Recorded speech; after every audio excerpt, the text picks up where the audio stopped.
नमस्कार मित्रांनो, knowledge valley MPSC online इन्स्टिट्यूशनमध्ये आपलं सर्वांचं स्वागत आहे. आज आहे 5 मे 2021 आणि आपण सुरू करतो आपला लोकसत्ता न्यूजपेपर डिस्कशन. पहिली जी न्यूज आहे ती म्हणजे IPLला स्थगिती भेटली आहे. आपल्या प्रत्येकाला माहीत आहे की कोरोनाचा जो प्रादुर्भाव आहे तो वाढत चालला आहे आणि त्याचाच एक इम्पॅक्ट जो आहे तो IPLवरती सुद्धा झालेला आहे आणि त्यामुळे IPLला स्थगिती देण्यात आलेली आहे. पुन्हा IPL कधी सुरू होईल त्याची कुठलीही घोषणा ही आता सद्यस्थितीमध्ये करण्यात आलेली नाही आहे. नेक्स्ट जी महत्त्वाची न्यूज आहे ती म्हणजे कोरोना काळात पालकांच्या असहायतेचा गैरफायदा घेण्याचा प्रयत्न, समाज माध्यमांवर फसव्या संदेशांचे पेव, दत्तक प्रक्रिया बेकायदा असल्याचा गुन्हा. आता या एक न्यूजच्या माध्यमातून आपण भारतामध्ये जे दत्तक प्रक्रिया होते आणि त्याच्यासाठीचे जबाबदार एक संघटना आहे त्याच्याविषयी माहिती घेणार आहोत. तिचं नाव आहे कारा. काराचं फुल फॉर्म आहे central adoption resource authority. Very important. ठीक आहे, हे लक्षात ठेवा की भारतामध्ये जर आपल्याला बाहेरच्या देशामधनं एखादा मुलाला ॲडॉप्ट करायचं असेल किंवा भारतामध्ये जर एखादा मुलाला आपल्याला दत्तक घ्यायचे असेल, मुलं किंवा मुली कोणालाही दत्तक घ्यायचे असेल तर आपल्याला काराची परवानगी घ्यावी लागते. काराचा फुल फॉर्म आहे सेंट्रल अडॉप्शन रिसोर्स ऑथॉरिटी. ही एक स्टॅच्युटरी बॉडी आहे आणि ते ministry of women and child development government of इंडियाचा अंतर्गत येते. कारा काय करते तर बेसिकली मी जसं तुम्हाला सांगितलं की इन कंट्री आणि इंट्रा कंट्री जर अडॉप्शन करायचं असेल तर कारा जी आहे ती त्याच्यासाठी एक नोडल बॉडी म्हणून काम करते. अर्थातच जर अडॉप्शन करायचे असेल तर आपल्याला आधी काराची परवानगी घ्यावी लागते. कारा जो आहे त्याची निर्मिती जी आहे ते इनिशियली आपण एक हेग कन्व्हेन्शन साईन केला होता. Hague convention on inter country adoption 1993 आणि भारत सरकारने त्याला 2003 अडॉप्ट केला, अर्थातच रॅटिफाय केला. तर रॅटिफाय केल्यामुळे आपल्याला जे हेग कन्व्हेन्शनच्या अंतर्गत दिले गेलेले प्रोव्हिजन्स होते त्याचा अनुसार एक बॉडी बनवावी लागणार होती आणि याच संकल्पनेतून निर्मिती होते काराची. तर कारा जे आहे ते डील करते अडॉप्शन ऑफ दी ऑर्फन, म्हणजे जे अनाथ मुलं असतात त्यांचा अडॉप्शन जोडी किंवा ज्या मुलांना त्यांचे आईवडील सोडून देतात, ज्याला आपण अबॅन्डन म्हणतो किंवा सरेंडर्ड चिल्ड्रन म्हणतो, तर त्यांचा अडॉप्शन्स जोडी जे काही रिलेटेड अस्पेक्ट्स असतात त्याच्यामध्ये कारा जी आहे ती डील करते. ओके, कारा जी आहे त्याच्या अंतर्गत अडॉप्शन जो असतो, ठीक आहे, त्याच्यावरती सुद्धा लक्ष ठेवलं जाते. अर्थातच काय, समजा एखाद्या मुलाला अडॉप्ट करून घेतलं आहे, आता त्याची जे परवरिश आहे किंवा त्याचं जे संगोपन आहे ते योग्य प्रकारे होतं आहे का नाही त्याच्यावरती सुद्धा लक्ष ठेवलं पाहिजे ना. अर्थातच जर एखाद्या मुलाला अडॉप्ट केला आणि त्यानंतर त्याची जर खरेदी विक्री झाली तर काय, ठीक आहे, तर कारा हे कामसुद्धा बघते आणि हे काम बघण्यासाठी काराला ऑथॉरिटी जी आहे ते section 68 juvenile justice care and protection children act 2015 अनुसार भेटते.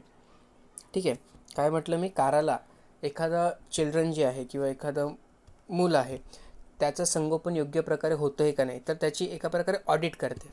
ठीक आहे, आणि त्या ऑडिटचे अधिकार जे आहेत ते juvenile justice care and protection of child किंवा चिल्ड्रन ॲक्ट 2015च्या सेक्शन 68मधून काराला दिली गेली आहे. ठीक आहे, तर हे आपण काराविषयी थोडीशी माहिती बघितली. माजी राज्यपाल जगमोहन यांचे निधन झालेले आहेत. तर माजी केंद्रीय मंत्री तसेच जम्मू काश्मीरचे माजी राज्यपाल जगमोहन वयाचा 93व्या वर्षी त्यांचं निधन झालेलं आहे. ठीक आहे, प्रश्न याचे चान्सेस कमी आहे पण न्यूज होती तर आपल्याला इथे इन्फॉर्म करून दिली. पुढे बघूया अजून काही न्यूज आहे. उत्पादन मागणी असूनही 500हून अधिक लघु उद्योग बंद. आता या न्यूजच्या माध्यमातून आपण MSME विषयी थोडीशी माहिती घेणार आहोत आणि MSMEचा जे भारतीय अर्थव्यवस्था आहे त्याचा अंतर्गत काय एक रोल आहे त्याच्याविषयी माहिती घेणार आहोत. सर्वात पहिले ते MSMEचा फुल फॉर्म आपल्या लक्षात राहिलं पाहिजे. तर micro small and medium enterprises. ठीक आहे, तर त्याला आपण शॉर्टमध्ये काय म्हणतो, MSME. ओके, आता MSME विषयी जर आपण इथे माहिती घेतली तर भारतामध्ये 120 मिलियन लोकांना, अर्थातच 12 करोड, ठीक आहे, 12 करोड लोकांना रोजगार द्यायचं काम जे आहे ते MSMEच्या माध्यमातून केलं जातं. अर्थातच भारताच्या अंतर्गत 12 करोड लोक जे आहेत ते MSMEमध्ये काम करत आहेत. भारताच्या GDPमध्ये जर आपण त्याचा एक रोल बघितला तर 6.11% एवढा मॅन्युफॅक्चरिंग सेक्टरमध्ये आणि 24.63% एवढं सर्व्हिस सेक्टरमध्ये आपले जे एमईस आहेत त्यांचं कॉन्ट्रीब्युशन आहे. आणि भारतामध्ये जर आपण बात केली तर 36.1 मिलियन, ठीक आहे, किती बरं, 36.1 मिलियन, अर्थातच 3 करोडच्या आसपास आपल्या इथे MSMEs आहेत. 3.61 करोड, ठीक आहे, एवढी जास्त भारतामध्ये MSMEs आहेत. ओके, व्हेरी इम्पॉर्टंट डेटा आहेत हां. आणि त्याच्या अंतर्गत 12 करोड लोक जे आहेत ते काम करत आहेत. आणि भारतात जर मॅन्युफॅक्चरिंग सेक्टरमध्ये सांगितलं तर 6.11% आणि सर्व्हिस सेक्टरमध्ये म्हणजे तृतीय क्षेत्र आपण ज्याला म्हणतो त्याच्या अंतर्गत 24.63% एवढा वाटा आहे कोणाचा, MSMEचा. ओके, आता MSMEचं हँडलिंग करण्यासाठी किंवा MSMEचे जे काही ॲस्पेक्ट्स असतात त्याच्यावरती लक्ष ठेवण्यासाठी आपण MSME मिनिस्ट्री बनवली. ओके, आणि त्यांनी सांगितलं की MSMEचा जो कॉन्ट्रीब्युशन आहे GDPमध्ये त्याला 50% न्यायचं आहे 2025पर्यंत. हे टार्गेट आहे. काय सांगितलं MSME मिनिस्ट्रीने की जे GDPमध्ये कॉन्ट्रीब्युशन आहे MSMEचा त्याला आपल्याला 50% न्यायचं आहे 2025पर्यंत. आणि जर आपण हा टार्गेट अचीव केला तर आपण $5 ट्रिलियन इकॉनॉमी बनण्यापासून भारताला कोणी थांबवू शकत नाही. आपलं एक एम आहे ना की आपल्याला 5 ट्रिलियन इकॉनॉमी बनायचं आहे. ठीक आहे, आधी एम होता की बाबा 2025पर्यंत बनायचं आहे, परंतु सद्यस्थितीमध्ये जे कोरोनाचा प्रादुर्भाव चालला आहे आणि त्याचा जे वाईट परिणाम आपला अर्थव्यवस्थेवरती झालेला आहे त्यामुळे हा जो टार्गेट आहे तो थोडासा इम्पॉसिबल वाटतो आहे. थोडंसं इम्पॉसिबल म्हणण्यापेक्षा मुश्किल वाटतो आहे. बघूया, पुढचा जर काळ चांगला असला तर आपण ते अचीव करूनच घेऊया. Okay, inclusive growth. MSME काय करतो माहिती आहे का, MSME सर्व क्षेत्रांमध्ये ग्रोथ आणायची प्रयत्न करतो, अर्थात सर्व क्षेत्रांचा विकास करण्याचा प्रयत्न करतो. आणि त्याच्यामुळे भारतामध्ये जे काही विकर सेक्शन आहेत ज्याच्या अंतर्गत आपण SC, ST, विमेन्स यांचा समावेश करतो, ठीक आहे, विकर सेक्शनमध्ये. तर या सर्वांना पण इथे ग्रोथ मिळवून देण्यासाठी किंवा एक विकासाचा प्रवाहामध्ये आणण्यासाठी MSME खूपच जास्त महत्त्वाची आहे. ओके, त्यानंतर याच्यामुळे काय काय बेनिफिट्स होते. सर्वात पहिलं तर आपण बघितलं की विकर सेक्शन जे असतात त्यांना मेन फ्लोमध्ये आणते. ओके, त्यानंतर दुसरं आहे म्हणजे फायनान्शियल इन्क्लुजन. आता जसं मी तुम्हाला सांगितलं की जे भारतातला पिछाडलेला समाज होता त्याला वृद्धी घडवून आणण्यासाठी MSME खूपच एक महत्त्वाचा पाया ठरला. आणि त्याच्याचमुळे काय झालं तर जे काही इंडिव्हिज्युअल व्यक्ती होते त्याच्या हातामध्ये चांगलासा पैसा येऊ लागला. कारण MSMEमुळे काय झालं, MSMEने प्रोडक्शन वाढवलं. आणि आपल्याला माहिती आहे की बाबा एखाद्या कंपनीचा जर भला होत असेल तर त्याच्या अंतर्गत असणारे जे काही एम्प्लॉईज आहे त्यांनासुद्धा त्याचा वाटा भेटतो. आणि इथे एम्प्लॉईजमध्ये SC होते, ST होते, OBC होते, विमेन्स होते आणि जे काही बॅकवर्ड सेक्शन होतं आपल्या समाजाचा त्या सर्वांना एम्प्लॉयमेंट प्रोव्हाइड करायचं काम जे आहे ते MSMEने केलं. आणि त्यामुळे हे जे काही गट होता त्यांचा फायनान्शियल इन्क्लुजन झाला. आता फायनान्शियल इन्क्लुजनमध्ये जे आपण म्हणतो तर बँकिंग सेक्टरमध्ये इन्क्लुजनसुद्धा येतो हां का. आता जे काही गट असतात यांना डिरेक्टली आपण कॅश पेमेंट करत नाही, त्यांचा बँक अकाउंटवरती त्यांचा जो पेमेंट असतो त्याला आपण ट्रान्सफर करतो. तर एका प्रकारे काय म्हणतो आपण तर जे फिनान्शियल लिटरसी आहे ना ते सुद्धा इथे इंडल्ज करण्यामध्ये आपल्याला यश मिळालं आहे. ठीक आहे, काय म्हणतो आपण त्यांना, फिनान्शियल लिटरसी. ठीक आहे, फिनान्शियल लिटरसीचा अर्थ काय तर जे पैशाचं बाबतमध्ये जे काही एक अनुभव असलं पाहिजे किंवा एक ज्ञान असलं पाहिजे त्याला आपण फिनान्शियल लिटरसी म्हणतो. ओके, त्यानंतर इनोव्हेशनला प्रमोट करण्यामध्ये MSMEचा खूपच मोठा सहयोग आहे. भारतामध्ये आपल्याला माहिती आहे की आपण इनोव्हेशनवरती जास्त फोकस करत नाही, परंतु MSMEच्या माध्यमातून हा एक जे कमीपणा होता ते सुद्धा आता दूर व्हायला लागलेलं आहे. ठीक आहे, गव्हर्नमेंटचे काही स्कीम आहेत जे MSMEला प्रोत्साहन देण्यासाठी गव्हर्नमेंटनी पुढे सरसावले होते. तर त्यापैकी पहिली जी आहे ते म्हणजे उद्यमी मित्र पोर्टल. ओके, उद्यमी मित्र पोर्टल जे आहे त्याला सिडबीने लॉन्च केलं होतं.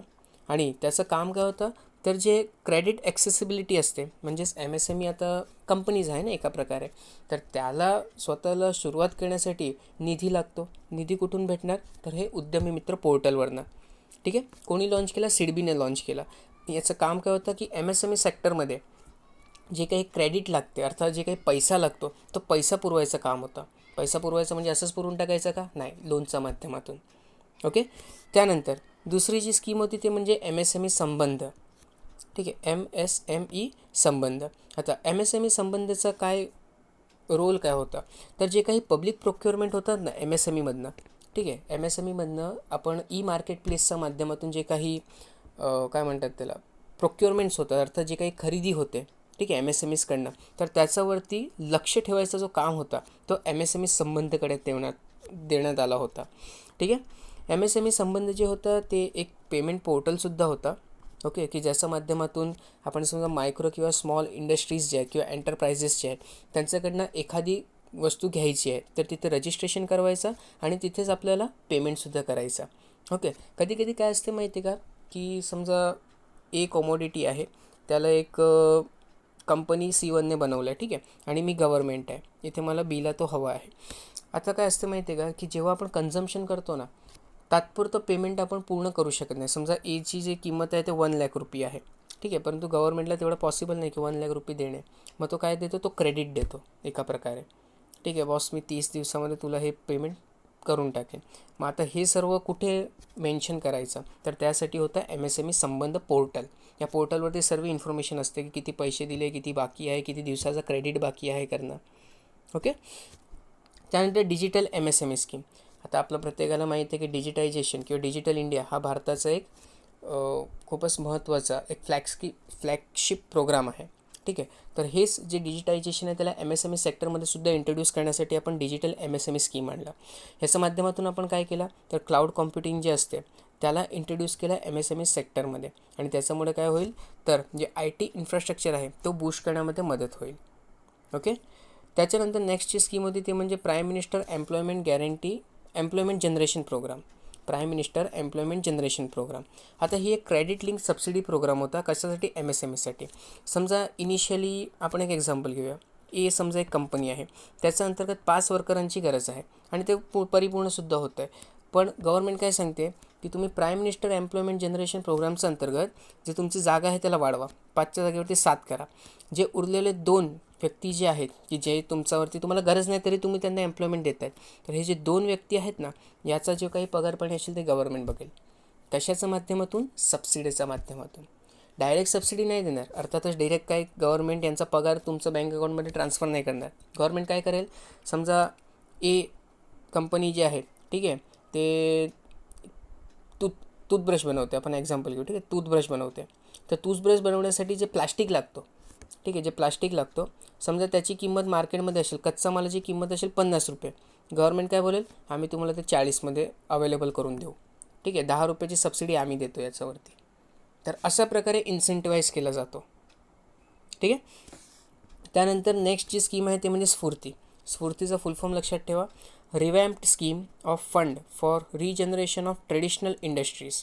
ट्रेडिशनल इंडस्ट्री म्हणजे काय, तर वर्षानुवर्षे किंवा आपला आधीपासून भारतामध्ये चालत आलेली इंडस्ट्रीज आहे त्याला आपण ट्रेडिशनल इंडस्ट्री म्हणतो.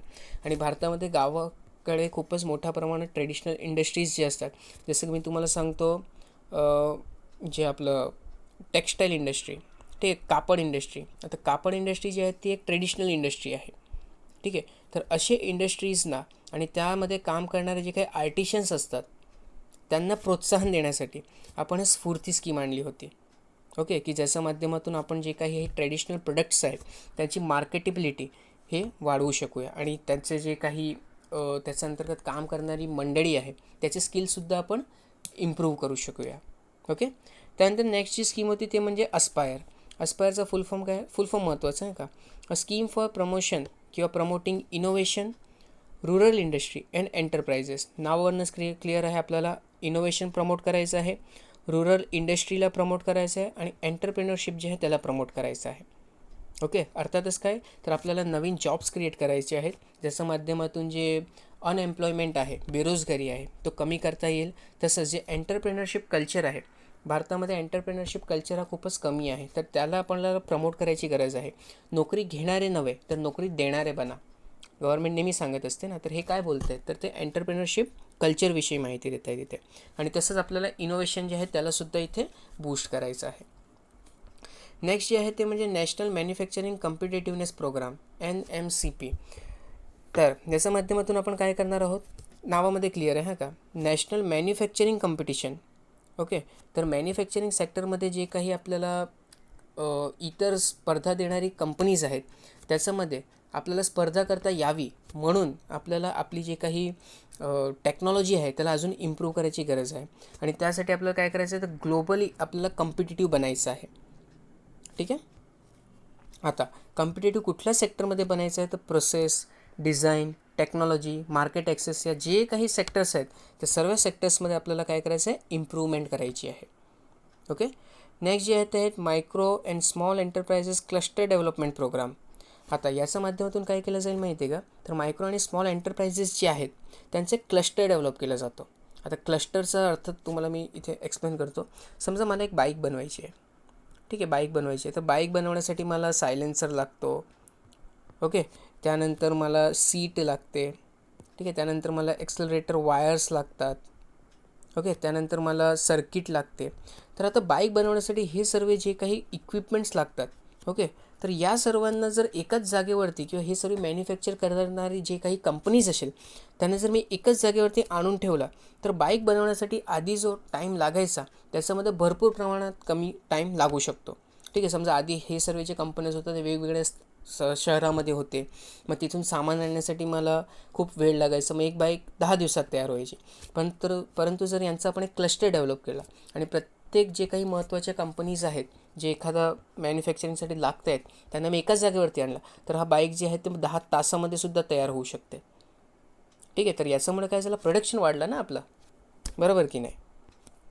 चला नेक्स्ट बघूया. नेक्स्ट आहे credit link capital subsidy scheme. Okay, आता याच्या माध्यमातून काय केलं जाणार आहे, तर एम एस एम ईला स्वतःला जर डेव्हलप करायची असेल, अर्थातच त्याच्यामध्ये नवीन टेक्नॉलॉजी आणायची असेल, नवीन मशीन्स आणायची असेल, तर त्यासाठी जे लोन दिला जातो ना तो या क्रेडिट लिंक कॅपिटल सबसिडीच्या माध्यमातून दिला जाईल. ओके, एम एस एम ईना अपग्रेड करण्यासाठी. त्यानंतर अजून काही रिसेंट इनिशिएटिव्स आहेत ते सुद्धा आपण बघून घेऊया. गव्हर्नमेंटने जी पहिली स्टेप घेतली होती ते त्यांनी जून 2019मध्ये घेतली होती.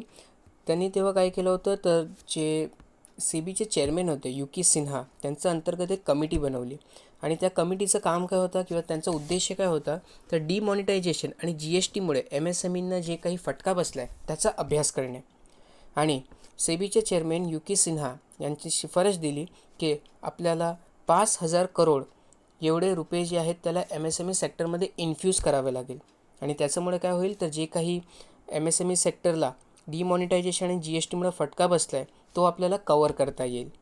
ठीक आहे, तर 5,000 करोड रुपयांची रेकमेंडेशन जी आहे ते यू के सिन्हा कमिटीने केली होती.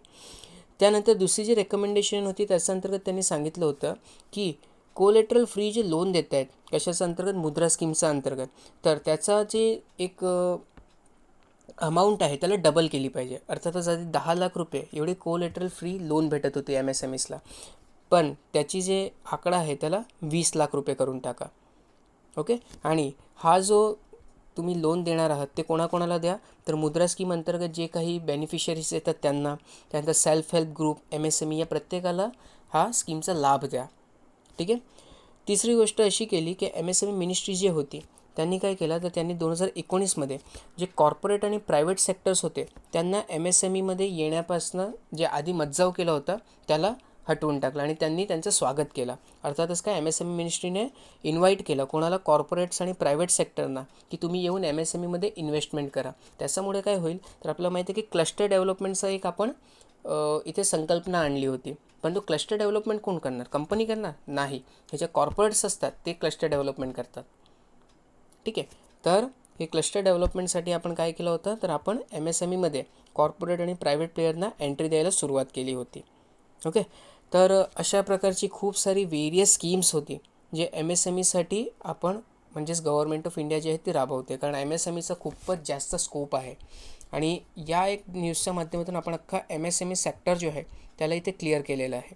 ठीक आहे, तर व्हेरी इम्पॉर्टंट याची स्वतःचे नोट्स बनवून ठेवा, कारण एम एस एम ईवरती गव्हर्नमेंटच्या खूप जास्त फोकस आहे आणि आयोग याच्यावरती प्रश्न विचारेल याची खूप दाट शक्यता आहेत.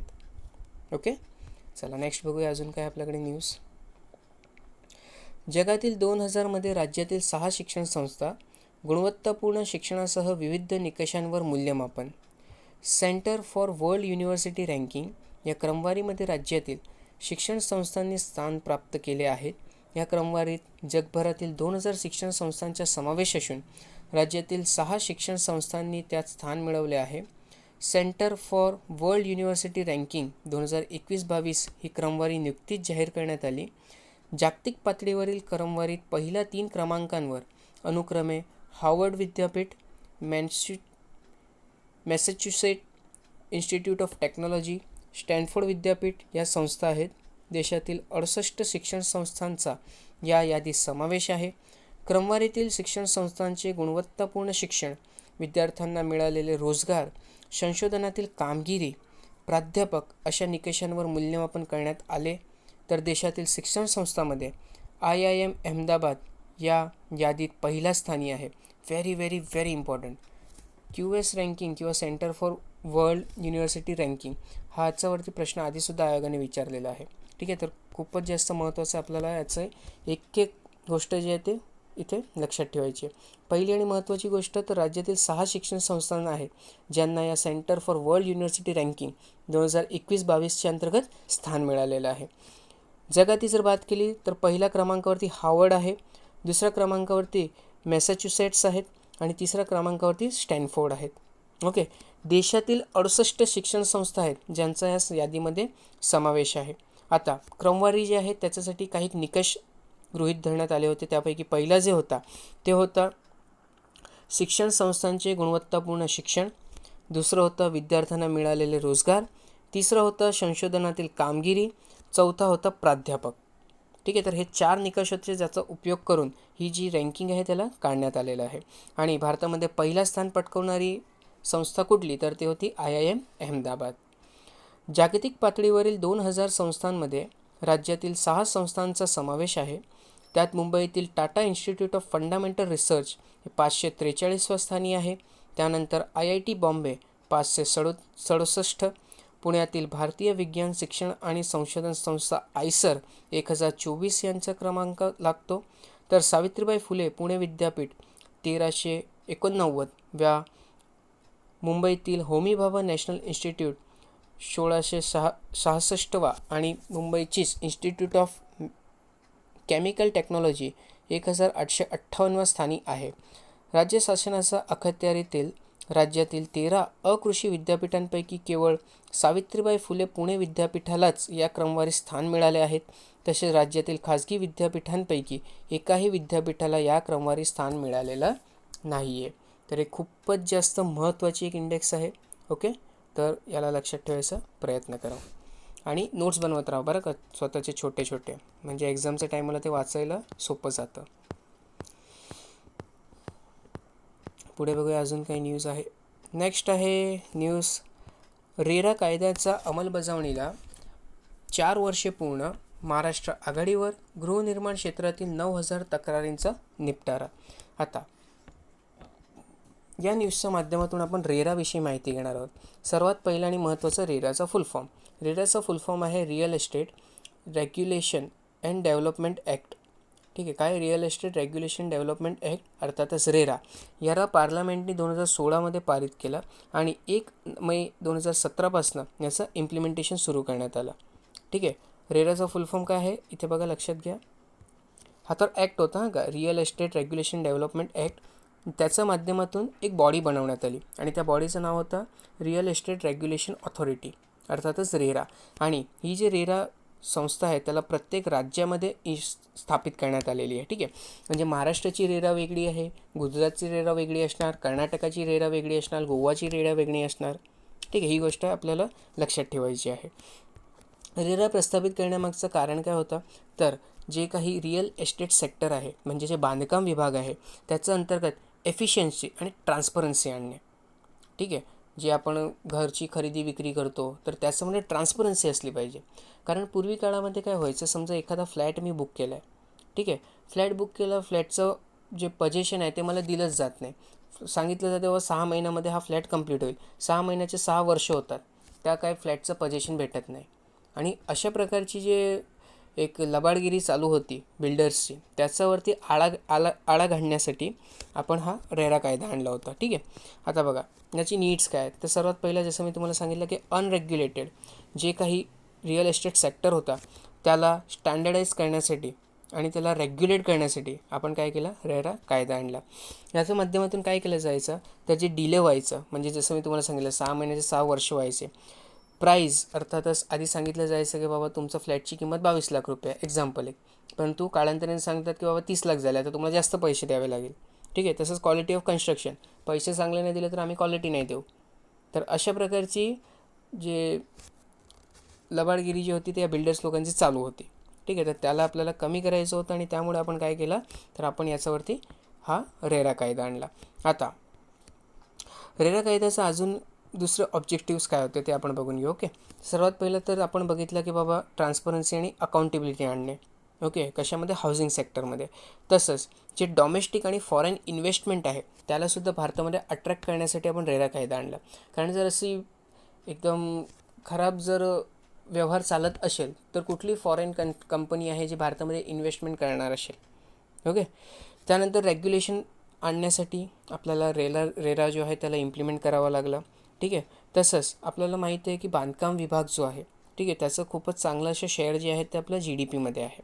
ओके. आणि त्यामुळे ह्या सेक्टरला रेग्युलेट करणे खूपच जास्त महत्त्वाचं होतं. ओके. तसंच सिंगल विंडो क्लिअरन्स. आता कसं आहे की समजा मला एखादी बिल्डिंग बांधायची असेल तर बिल्डिंग बांधण्यासाठी आता मला आधी तहसीलदारकडनं परवानगी घ्यावी लागते, त्यानंतर कलेक्टरकडनं परवानगी घ्यावी लागते, त्यानंतर एन्व्हायरमेंट क्लिअरन्स घ्यावा लागतो. असे मल्टिपल इथे क्लिअरन्स लागतात. ठीक आहे. हे सर्व आपल्याला कमी करून रेराचं अंतर्गत एक सिंगल विंडो क्लिअरन्स घेण्यासाठी, ठीक आहे, किंवा एक सिंगल विंडो क्लिअरन्स भेटावा म्हणून आपण रेरा जो आहे तो इम्प्लिमेंट करायला सुरुवात केली. ओके. त्यानंतर की प्रोव्हिजन्स काय काय ते आपण बघून घेऊ रेराच्या अंतर्गत. तर सर्वात पहिलं आणि महत्त्वाचं प्रोव्हिजन म्हणजे प्रत्येक स्टेटने स्वतःच्या राज्यामध्ये, म्हणजे प्रत्येक राज्याने एक हे रेरा जे संघटना आहे त्याला स्थापन करावी. ओके. आणि जे काही बांधकाम केलं जाईल राज्यामध्ये त्याला परवानगी द्यायची ऑथॉरिटी कोणाकडे असेल, तर ते रेराकडे असेल. ओके. त्यानंतर रेराचं दुसरं महत्त्वाचं काम म्हणजे रिअल एस्टेट प्रोजेक्ट्स जे असतात त्याचं एक डेटाबेस मेंटेन करेल. म्हणजे कुठे किती प्रमाणात बांधकाम चालू आहे ते सर्व माहिती जी आहे त्या डेटा बँकमध्ये असेल. ओके. तसंच जे काही लोक आहेत किंवा सामान्य नागरिक आहेत त्यांचे इंटरेस्ट प्रमोट करतील. ओके. आणि बायर्स आणि जे रिअल एस्टेट एजंट्स आहेत त्याच्यामध्ये एक चांगला संबंध निर्माण करण्याचा प्रयत्न होईल. त्यानंतर सस्टेनेबल आणि अफोर्डेबल हाऊसिंग जे आहे ते आपण रेराच्या माध्यमातून लोकांना द्यायचा प्रयत्न करणार आहोत. तसंच रेराच्या माध्यमातून आपण एक रिअल एस्टेट ॲपिलेट ट्रिब्युनल जे आहेत, ठीक आहे, ते सुद्धा प्रस्तावित करणार आहोत की रेराच्या अंतर्गत जे काही तक्रार वगैरे गेलेली असेल तर त्याचा निवाडा आणण्यासाठी हा रिअल एस्टेट ॲपिलेट ट्रिब्युनल जे आहे तो तिथे कामी येणार. ओके. आता जे काही बांधकाम चाललं आहे ते जर 500 स्क्वेअर मीटरपेक्षा जास्त असेल किंवा त्याच्या अंतर्गत 8 अपार्टमेंट्स असतील तर अशा बांधकामांना आपल्याला मॅन्डेटरी आहे रजिस्ट्रेशन करणे. म्हणजे त्याचं रजिस्ट्रेशन हा बंधनकारक असणार आहे. काय बरं, 500 मीटर स्क्वेअर किंवा 500 स्क्वेअर मीटरपेक्षा जास्त बांधकाम असेल तर, किंवा त्या बांधकामाचा अंतर्गत 8 अपार्टमेंट्स असतील तर.